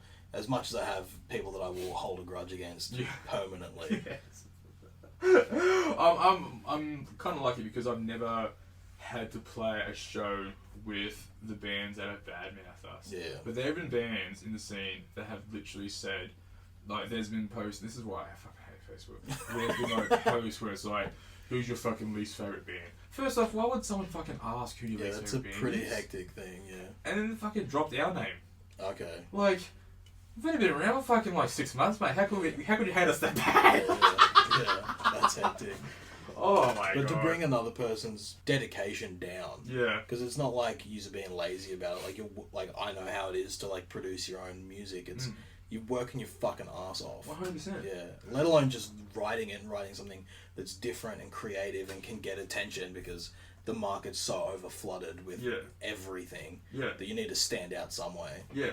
Dude, it's like, how can I say it? It's so cliche, but it's like, if you got nothing nice to say, don't say anything at all. Exactly. Yeah, it's interesting to see, talking to like the people I have spoken to so far, that like there is an overwhelming sense of hoping that it's going to be positive for everybody, and that everybody wants everybody to do well. Yeah. Which is nice to come back into. Yeah. Look, end of the day, if you become mate with someone, and that someone continues to grow and get better and better, don't shit on them. No. Because in the day, there might be a time when that person who's growing and growing needs someone to maybe support them. Yeah. Open for them. Yeah. Fucking, they ain't gonna ask you if you're a dog. Yeah. You know what I mean? Yeah, for sure, yeah. But if you fucking help them grow and fucking just support and grow together, chances are good things will probably happen for you as well. Yeah. You know what I mean? Definitely. And some people are just wired differently, dude. They just don't get that. Yeah, no, for sure. They play victim. Yeah, I hate that shit. But anyway. Yeah, I'm stoked you guys are doing what you've been doing and having good opportunities like that North Lane show and Halloween Hysteria, and I hope you have a lot more coming up, which is fucking, like, I know you have one thing coming up in particular. Yeah, so I have a feeling that I might see you sometime soon, Johnny boy. Probably about a month and a bit from now. Yeah, maybe a month. But fuck yeah, no thanks, man. It's it's a strange time, but it's looking better. Yeah. Hopefully it continues to get better. Yeah. And yeah, no, it's on a fucking good track. Yeah. So we'll see how it goes. Seems like it is, yeah. Yeah. Especially with the new stuff he's released, which is like different from the last bunch of songs you put out. Yeah. So I assume that's a guitar situation. Yeah. So just because of COVID, touching on how we're in our 3-piece, when COVID was just fucking prime. Yeah. I'm sure everyone was in the same boat, and it was just, everything was uncertain. You didn't know how long this shit was gonna last. Yeah. Could have lasted a week, could have lasted it's still fucking here now. So that's how long it's lasting. A bit over a year now. Yeah. So at the time, you know, my guitarist made the decision to step out, focus on his family and all that stuff, and 100%, dude. Fuck, family is everything, man. So I was more than happy for him to do that. Yeah. The same with my bassist. He was actually, and he's moved back to New Zealand. Okay. Yep. So he's killing it over in New Zealand. Cool. Maddie's still heavily involved in music videos and just anything creative in general. Cool. He's killing it over in NZ. Fuck yeah. So happy for him. And if anyone is listening, Maddie gets scared a lot, so fucking dude, I got the best memories of Maddie. Yeah. Like he's one of those guys, and he's got videos of him like getting jump scared years ago. Sick. So when he showed me that, dude, I was like, you shouldn't have done that, man. So any chance I could get, dude, from the rehearsal rooms to when he used to crash here. Yeah. I remember he crashed here, and he was in the studio here now, and I was actually in the kitchen, and I don't know why, but I was tracking him from fucking the other side of the house. Yeah. And he's doing this shit, and I fucking was on Instagram, dude, and I was fucking recording, going into the room, and I fucking, as soon as I just kicked the door open, dude, he literally was like, that's sick. Oh, dude, I miss Matty. He was good value. Yeah. But yeah, getting away from that, COVID, we lost 2 members, and it got to the point where I was like, fuck, what do we do? Do we just call it quits? Do we find new members? And that was the reason why I got these photos printed. It was because I was, and fucking look at me there, mate. How fat was I? I've lost 15 kilos since then, and I still class myself as a fat shit. Nah, man. Anyway, fuck, what? Yeah, it just got to the point where I was like, I needed something to inspire me. Yeah. Because, fuck, man, COVID, it was draining. Fuck yeah, dude. Like, think about it. We went from playing in front of fucking hundreds of people one week to, next thing you know, nothing. Yeah. And in any sort of scene, you can be forgotten quickly like that. Yeah, you know what I mean? You could be one week, you could be the fucking biggest thing. Yeah. And then the next week, someone else is now the biggest thing. Yeah. And, fucking good on the people who are the current big thing, you know what I mean? Like, I want to see everyone fucking grow and everyone get somewhere. Yeah. But yeah, that's how it is, man. Yeah. So we went from being something, and I'm putting that in quotations, because to some people we were something, to others they didn't know we even existed. Yeah. We went from fucking North Lane opening to absolutely nothing. It went to losing 2 members. Yeah, and then having to write your new sound going Yeah, forward. we had to start again. We've had to start again. Yeah. And it's been hard. Yeah. 100% it's been hard. It's Yeah. still hard. Yeah. We're still writing now. And, you know, at the time when Navid was in the band, I was just... Anything that Navid wrote, he just had that ability to know what my strengths were. Yeah. And Navid being a true musician, Yeah. he wrote to my strengths. Okay. You know, he wasn't... You know, there are people who... As a musician, we have to be honest, there are selfish musicians, Yeah. and there are just fucking proper musicians who Yeah. serve the music. It's about the song, not Yeah, the... you gotta serve the Yeah. song, serve the music, don't serve yourself. Yeah. And Navid was, he served the music, Fuck you know yeah. what I mean? Like, whether we want to admit it or not, man, vocals are really kind of what people listen It's the most important thing that people Yeah. are going to hear straight away, and everyone can relate to because everyone can speak. Yeah, and if you aren't into a band for their vocals, then that's why you've got bands like Animals as leaders. Exactly. So go listen to Animals as leaders. You know what I mean? For sure, yeah. So Navid was, I love Navid. He used to write to my strengths, and we were able to just write shit that was fucking, in my opinion, gangster. Fuck yeah. And then so when shit happened and we all went you know, he went his separate ways, basically it just got down to learning to adapt to Trap's writing. Trap is Darcy, my guitarist, so I just call him Trap. Learning to write to Trap's sound. And dude, there are times where I find it really easy and songs are written like that. Yeah. And then there are times where it's like, dude, I can't fucking write to this. It's, you know, like, he is that good of a guitarist. Some of the shit that he writes is so fucking crazy. Yeah. I'm like, dude, hearing that, that's fucking sick. Yeah. But writing to it, It's a bit fucking hard. Yeah, dude. Yeah. And that's the thing. That's the challenging part. Yeah. Because, you know, Trap continuously wants to better himself in his writing abilities.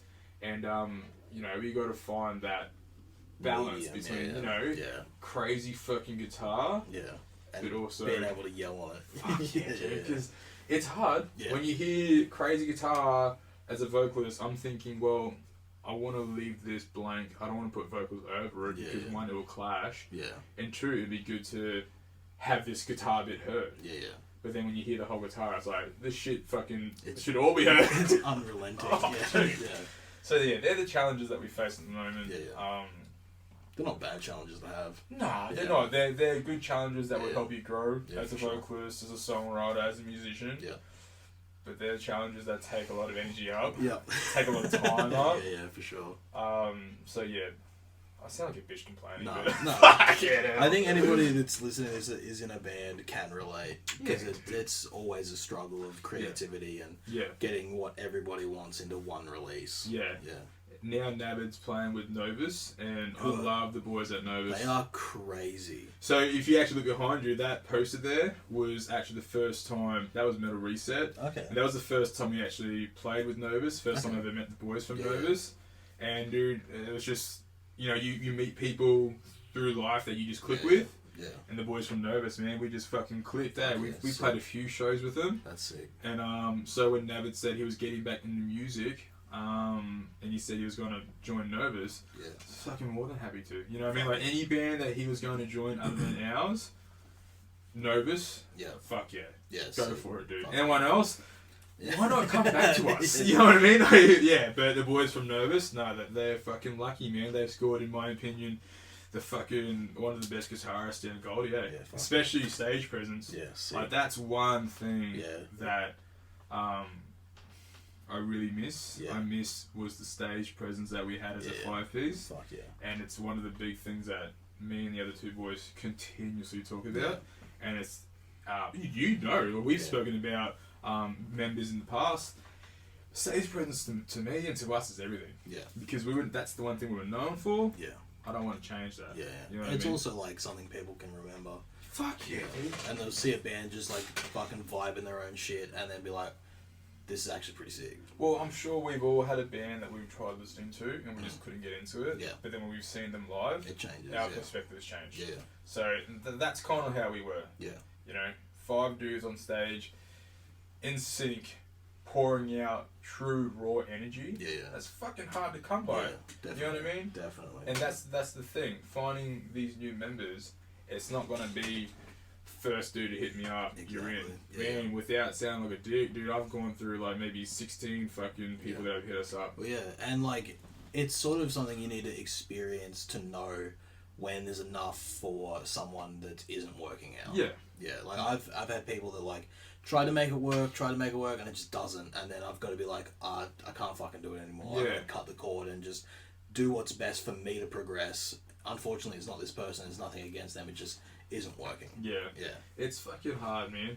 But dude, that's the fucking joys, I guess. Yeah. You know what I mean? Like, it shows how much commitment you have for it. yeah. If it's like, oh, this person isn't working out, guess I just won't do it, or it's not working out, I'm gonna keep pushing. Yeah. With us, it's not even like just a matter of finding the best guitarist or the best bassist. It's overall like a package deal. And we got a rig out. We run it in ears, dude. And you know, like we've invested that money that we've come across to have the rig that we have. Yeah. So then, if there was a time where X band needed someone to hit the road for X amount of time, we've got one fucking rig, dude, and that's it. Yeah. You know what I mean? You give us a drum kit. Yeah. Fucking James will bring his pedals and the cymbals they need. That's two things. The standard snare, kicks, and cymbals. Fuck, dude. Yeah. And that's it. So all the guys that have hit us up, guys and girls, we've just said, okay, well, you know, you're excellent at what you do. Yeah. But we run this. Yeah. Can you or are you willing to invest in that? Yeah. And you know what? Some of them have said yes. Some of them have said no. Yeah. And it is what it is. Yeah. You can't fucking bag him out, dude. Yeah. So some people don't have the means to get it, and some people have already got it. Yeah. Yeah. So it just depends on the person, really. Yeah, I know. Yeah. Without sounding like a picky dude. Yeah. They're like, I don't want to settle for someone who is close to what we want. Yeah. I want someone who is what we want. Well, yeah. You know what I mean? Yeah. Ideally, it's like you gotta find people that not only you can play with, can play what you need and the way you need it, but you need to have someone you can also like get along with. Yeah. So like it's being in a band is hard as fuck because you need to find 4 or 5 people that you get along with consistently. Yeah. And it's fucking hard. So like, oh dude, it's hard. It's not being picky. It's just what it needs to be to progress. Yeah. Because bands that don't have members that get along just break up. Yeah. Yeah. No, there are times when our band and the relationship between us boys have been pushed. Yeah. But fuck, man, like even in family, sometimes family members clash. Yeah. So shit's not perfect, man. No. But that just gets to the point where it's like, how bad do you want it? Exactly. Are you willing to just swallow your pride and just move on? Yeah. Pick your battles? Yeah. And if not, you may as well just fucking call it quits now, dude, and look for another venture, right? Yeah, for sure. Fuck. Yeah. Anyway, moving on from that. I remember, back to Novus, I remember I played one show with them. It was a Lismore show, and it was the worst show I've ever played in my entire life. Why? Because it was in Lismore. that's fucking why. Oh, fuck. So, we got hit up about this show in Lismore. We were like, oh yeah, sick, we'll do it. This promoter had a reputation of putting on decent shows in Lismore, so we were like, yeah, cool. It was us, Novus, and I think that was it for Queensland bands. Yeah. And the rest were New South Wales bands. Yeah. And there was one band from New South Wales that played Brisbane the night before. Oh, yeah. Yeah, and I was living on the sunny coast at the time, so I drove down to Lismore that morning, got there at like maybe half an hour before the show started. Yeah. And then walk in, where's the promoter? I fucking know, I just got here. He hasn't paid for the venue. Yeah. Okay. He hasn't paid for a door person. Fuck yeah, hell. Okay. And they're like, we're going to put the show on because yous are all here, but we haven't been paid. And I was like, neither. So like, what do you want me to do about it? There was 2 people at that show. One of them missed my band set. He came in as we finished. He's like, oh, I missed it. Oh. And I was like, tough shit, bro. Like, I'm not doing it again. Get fucked. But Novus played after us, and they smashed so fucking hard. Yeah, dude. That I was like, this band is fucking crazy. Yeah. And I think after that, they dropped off a little bit and changed their entire lineup except for Dean. Oh yeah, really? Yeah. Dean's vocalist. Dean's Yeah, gangster. yeah. He was like crushing. I think they even did a Parkway cover. Yeah, well, his vocals, Yeah. man. His vocals Yeah. are very Parkway-ish, in my opinion. Yeah, and I was like, this band is fucking crazy. Like, I didn't know they had a different lineup, yeah, it was like, I think they got a new bass player. Yeah. And maybe a different drummer. Yeah. Yeah, but this was like fucking 2017. Yeah, true. It was like ages ago. Fucking hell. But even then, I was like, there's something special about this band. Like, just from Dean's like presence and vocals, I was like, this guy's crazy. Yeah, Dean's really good. He's super chill dude. All the boys from Novus are fucking good. I've got nothing bad to say about them, mate. Hopefully, they keep doing what they're doing. Yeah. And get another show on with fucking HTC. Fuck yeah. I don't see why not. We have played a lot, like the show that you've just explained about Lismore. Yeah. And I think Mind's End are from Lismore, so shout out to Mind's End, because those lads are fucking gangsters as well. But yeah, hearing the show that you just said, we played a show at Toowoomba with Novus and Warbear, and hearing everything that you just said, dude, was exactly the same. So there was no soundy. Whatchamacallit, one of the fellas from Warbear was ended up just fucking jumping on the iPad and doing the sound. And fuck yeah, it was pretty much the same thing. Only a handful of people. It's fucking rough, man. Yeah, some of those shows can be crazy. Wait, that was that Toowoomba show was actually fucking weird because like, when was that? That must have been fucking. Maybe that was before the Korn tribute show. Okay. It's one of those ones that just slipped by. Yeah. Actually, or maybe it was before. I can't fucking remember where it was in that timeline, but it was one of those ones where it's like the old band chat with the 5 guys. Yeah. We were family. We were best mates, and we were continuously talking. Like our group chat was just fucking. Bing, bing, bing, bing, bing, fucking bing. Yeah. And then after that Toowoomba show, dude, I think the band chat was silent for a week. It was fucking weird. Those shows are so demoralizing. Dude! Yeah. I think we did ours. It was like, we just played with Awaken I Am and Misfortune. They came over from America to do a run. Yeah. We played that. We did another show with Sensei at the Crowbar, and it was like, coming up, and then it was like Lismore, and it was like, why the fuck are we doing this? Yeah, like, well, I don't know what the fuck for? I think Warbear, I love the boys from Warbear as well. And, whatchamacallit, I think we heard prior that one of their Toowoomba shows, was decent. I can't remember. Maybe it was with the Brave or something. Okay. I know Toowoomba used to go off like ages ago with like Promethean and stuff like that. Maybe that's why, because it got to the point where we were just like, Warbear, Toowoomba. Yeah. And I think we were just like, at that time we were like, we fucking love the boys from Warbear. Yeah, and Novus. It's just a fucking boys' night out at Toowoomba. Yeah. And just ages away. Yeah, and that was it, dude. It was just, I don't know. I think the whole thing, because the sound guy wasn't there. Anything that could go wrong went wrong. I remember Trap had like, he was shitting non-stop too. And I think maybe him saying on the way home when he was driving, he either nearly shit himself or nearly passed out. One of them. And it was just, anything that could go wrong went wrong, dude. And I wasn't vibing. I remember being such a fat shit, I went to Macca's by myself and ate dinner by myself. Fuck, man. Yeah, it was just such a fucking strange time, dude. Those shows like rattle you, and then you have to like... Fucking best way to say it. You have to put it into perspective of like, how many more can I take of these? Just fuck, like man, never weird again. shows. It was. That's the best way to say it rattled us. And I remember after, we were just like, what the fuck did we just do? Yeah. You know what I mean? You definitely get a bit more picky with shows after that. Oh, well, fuck, man. I can tell you honestly, I will never fucking do another show like that. Unless it's fucking legit, mate. Yeah. Sorry, Toowoomba, you guys are gangsters, but I ain't fucking going back there, dude. I'll go to Lismore before we go to Toowoomba. I don't know about that. Fuck it, Lismore, right? And Toowoomba. Nah, they're awesome people. Yeah. They go alright. It's just promoters that aren't prepared. Yeah. And unfortunately, those people get by for a longer time than bands do. Yeah. Which is unfortunate. Well, that's it, man. And I think you gotta, to really test yourself, you have to be willing and able to play the same every night, whether that's in front of 2 people or 400 or 500 people. Yeah, if you put on consistent shows, you're going to get further. End of the day, if you play the best show you can in front of those two people. Yeah. Hopefully those two people will tell another two people, and that's 4 people that will fucking be interested in seeing you the next time. Yeah, you know, definitely. And it's just that's when you gotta fucking grind, because if you're gaining 2 fans every time, or you do 10 shows at Toowoomba, first show you'll have 2, second show you'll have 20. Yeah. That's a lot of fucking drive for 10 shows though. Yeah, for sure. I ain't fucking doing that.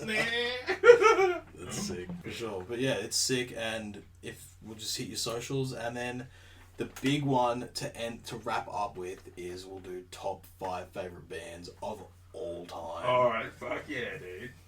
Alright, so top 5 right now? Yeah. Alright. In no particular order, just the 5 bands you have sweated the longest, because heavy bands you sweat. Deftones is number 1, even though it's in non-particular order. I would still say Deftones is number 1. Do you have a particular album? Fuck, Around the Fur, dude. Okay. Great cover.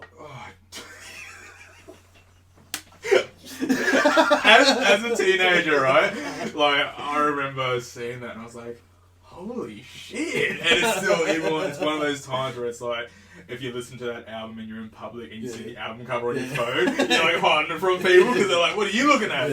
Napping. Deftones album covers. Fuck yeah. Be Quiet and Drive, dude. And even White Pony, everyone, 9 out of 10. Controversial. Yeah, dude.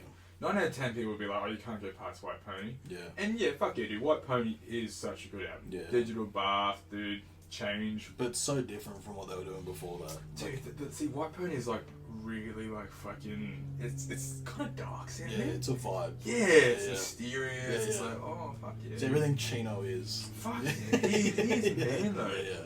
And then you have like Around the Fur with songs like Around the Fur, Be Quiet and Drive. Dude, that intro, that guitar, to me, like that is just the best piece of music. Fuck yeah. You know, if I'm going for a skate, it is 9 times out of 10 the first song I listen to. Fuck yeah, that's because it's like you just picture the whole scene is you fucking riding, you're fucking gliding, feeling fucking the elements, right? And even when I rode, so I used to have like Harley and Ducati. Okay. When I used to ride, that was always on my playlist. Yeah, fuck. But when I had my Harley, I'd have my music in and then I'd turn it on, but then I wouldn't be able to hear anything. That's funny. But I would be in my mind. I'd be listening to it's probably this song. You don't know. Yeah, sick. Fuck yeah, there we go. Oh, those are the days. Anyway, Deftones is number 1. Sick. Number 2 is The Used. Yeah, fuck it. Imagine, fucking better be. Dude, imagine me this whole time, me back on not fucking just saying how much I love The Used and not even putting it in my top 5. That's funny as fuck. Yeah. So 1, Deftone. 2nd, The Used. 3rd is Incubus. Okay. Once again, Incubus, another band that just has that fucking vibe, dude. Yeah. Back when I used to surf, man. Wish You Were Here was just fucking always it, man. Sick. Number 4. Fuck. Number 4 is hard. This is actually really hard because there are so many bands that are influential, that influenced me. Yeah. Very influential. But at the same time, there are bands that have like one album that just sticks with you, and then it's like the rest of this shit's questionable. Yeah. So like, I want to say, like, oh fuck, man. After this, you'll go home and I'll be like, fuck, I want to change my life. Motion City Soundtrack. Okay. So completely different. Interesting. Yeah, Motion City Soundtrack I fucking love. Okay. That was like going back to my first band. Yeah. Motion City Soundtrack, Two Door Cinema Club. That was the vibe that I was fucking with at the time. Yeah, okay. But still, Motion City Soundtrack, I still crank today. Okay, sick. So that'd be number 4. Okay. Number 5. The last one. Can I just cheat? Alright. And say number 5 is a tie because I wouldn't be screaming if it weren't for these 2. Yeah, sure. Yep. These 3. 3, alright. And then, so the Under Oath / Like Moths to Flame / Of Mice and Men. So that time period of your life. Yeah. Okay, yeah. So the reason being, Under Oath, Aaron Gillespie, drumming. So good. And singing, so fucking good. Define the Great Line. It's so good. Fuck, probably one of the most played albums. And then Like Moths to Flame is an old of Mice and Men were the two that got me screaming. How old are Mice and Men? So like the first album. Okay. What's the second album called? The Flood. Yeah, The Flood with Shaylee. It's the last one with Yep. Shaylee. Yeah. And then those were the two ones. Okay. Those were the two ones that I was practicing screaming. Yeah. And then is that number 5? Yeah. Okay. And then, even though the 5 is done, I want to say honourable mentions to In Flames. Yeah. In Flames. Because Crazy. the video, so the 2 videos that I put out of me screaming for the band, Yeah. one was of Mice and Men, Okay. and I did the long scream to Bones Exposed. Yeah, that intro scream. Yep. And no, I actually did the long scream, the breakdown. Okay, yeah. Just before the solo? Yeah, dude. Yeah. And that was when I was able to scream for long. And the other one was My Sweet Shadow, I think it's called, by In Flames. Okay, sick. They were the 2 videos that I put out. Fuck yeah. Yeah. But then, so honorable mentions, In Flames, who else did I just say? You said In Flames. That was the first one? Yeah. And then is the one album from Limp Bizkit. No, 1.5 albums of Limp Bizkit. Chocolate Starfish album. Yeah, okay. Dang, Chocolate Starfish, dude, It's that is like one of my all-time favorite albums. That's sick. Yeah, and Wes then, Borland is great. oh, dude, he's like my favorite He's a guitarist. fucking legend. He's so sick. So I'm not a guitarist, but Yeah. he's my favorite guitarist. Yeah, that's fair. Yeah. Yeah, Wes is crazy. Dude, so that's it. See, it's hard because like Chocolate Starfish, one of my top 5 albums. Yeah. And then 2 songs or 3 songs from the following album. Fuck, was it like Give Me a Mic and I can't even fucking think of the other song. That's how good I am. Yeah. But those, So it's like it's hard to put Limp Bizkit Yeah. as a. I love Limp Bizkit for Yeah. Chocolate Starfish album. Yeah. But it'd be hard to say that they're a top 5. Their good songs are great songs, but everything else is kind of like, what the fuck is that? Yeah, well, that's it, Yeah, dude. yeah. And you know, that's it. That's exactly right. Yeah. You hear break stuff, and you Banger. know. It's a banger. Yeah, you know exactly I've what it froth is. that like Wes's guitar playing is not crazy. It's Yeah. super simple. Like It's just catchy. Man. yeah, like Nookie's like 4 fucking notes. Well, that's exactly the point about serving the music. Yeah, yeah. Because you don't have to be the most fucking technical guitar Yeah, player to no. have something. Just have Iconic. Homeboy in his red baseball cap. Yeah, dude. Rap over oh, it. fucking Fred Durst, dude. So good. Oh my yeah. god. But even Roland is like 2 guitar parts. Yeah. The entire song. It's That's crazy. it. And they're just riffs that you'll hear and you instantly know. Yeah, you're like, who oh they are. fuck yeah. It's like, oh shit. That's It's sick. one of those days. Is that where the more spitty flow of your vocals comes from? Well, you know what, man? Touching on the thing that I said before, how I'm the most non-metal person. Yeah. I listen to a lot of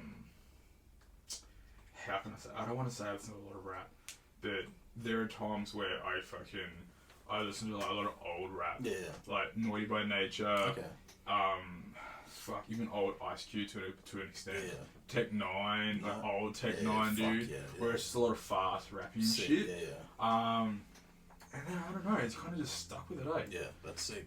But in a good way, because when you think about it, if I keep doing that shit and get known for that sort of vibe, Yeah. I can listen to metal where it's not that at all, where Yeah. it's more just long screaming and just Yeah. fucking broken up shit. Yeah. And I'm not taking from that. No. Yeah. You know what I mean? Yeah. It's so hard. It's so hard. It's so easy Yeah. to write something, think that it sounds gangster, Yeah. and then realize you've just written something that has already been written. Yeah. You know what I mean? Yeah, You can yeah. write a song Yeah. or write lyrics and shit and have that same melody and that tune, Yeah.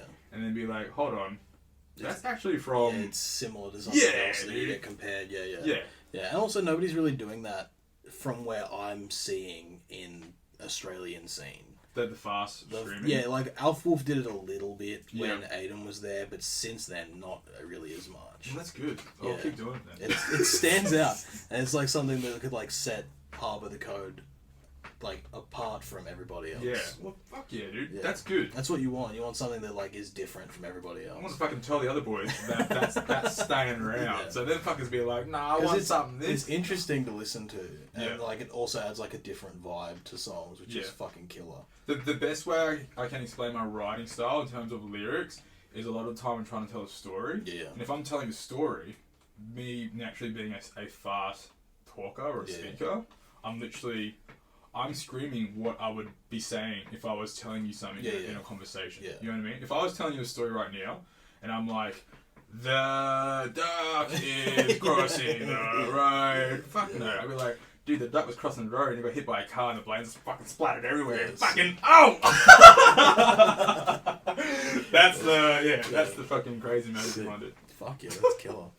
Cool, well, hit your socials and then we'll stop this. So, follow us on Instagram, like us on Facebook. Yeah. Facebook, don't hate us because we really use Facebook as more of the announcements and shit. Yeah. So if you want to know more of that sort of shit, definitely hit us up on Facebook. Yeah. We'll be dropping all of our fucking upcoming shows and all that sort of jazz. Sick. If you want just fucking piss taking or photos of me trying to look good or photos of the other boys trying to look good whilst taking the piss on one another, Yeah. hit up our Instagram, Sick. dude. And what's your Instagrams? Instagram is just Harbour the Code. Yeah, cool. Straightforward. And Facebook's the same. Harbour Yeah, the Code. Facebook's Harbour the Cool. Code. And you're on YouTube at Harbour the Code as well. Yeah, and that's something that we really need to start fucking pulling our finger out on is our YouTube. 'Cause fuck, man, we could have all these videos up there, Yeah, and I'm just lazy. that's fair. I'm sorry. That's all good. And your music's everywhere. Spotify. Our Apple music is everywhere, Sick. and fuck, we're always writing, always sick. writing. So we'll see what happens. Maybe in the next few months or something, we'll see what comes up. Fuck yeah. Cool. Fuck yeah, dude. Sick. And there it is, episode 2 of the Heavy Sweater podcast with George Gana from Harbour the Code. Great episode in my opinion. Really fucking nice guy. Such a solid dude, and the used become a massive topic, which I love because the used are fucking so sick. But yeah, he's definitely welcome back whenever the fuck he wants to come back on. And check out Harbour the Code on their social media platforms, just Harbour the Code in everything. HARBOR. No U. There is no U in there, Harbour the Code. Great band in Brisbane. Great guys. Doing the work. DIY as fuck. And thanks for listening. Subscribe on Apple Podcasts and Spotify and YouTube, everywhere you can get it. Even on Amazon Podcasts now, so get it where you can get it and listen, and thank you very much. My name's John King, and this has been the Heavy Sweater Podcast. Thank you.